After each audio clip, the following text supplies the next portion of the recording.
Сәлеметсіздер ме балалар? Қазақ тілі сабағын бастайық. Сабақтың тақырыбы бұл менің інім. Тема урока – это мой младший брат. Бірінші тапсырма. Тыңда, қайтала. Первое задание. Послушай, повтори. Бұл менің інім. Оның аты Айбек. Это мой младший брат. Его зовут Айбек. Бұл менің анам. Оның аты Маржан.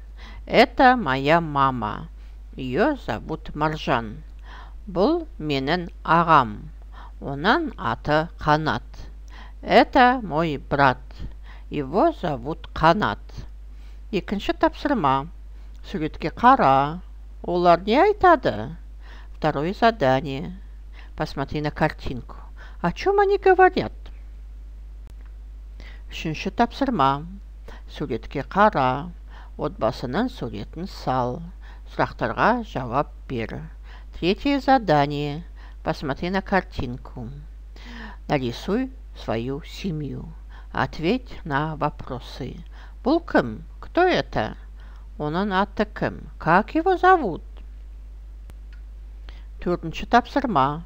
Бастыр сыз. Четвертое задание. Обведи, начерти.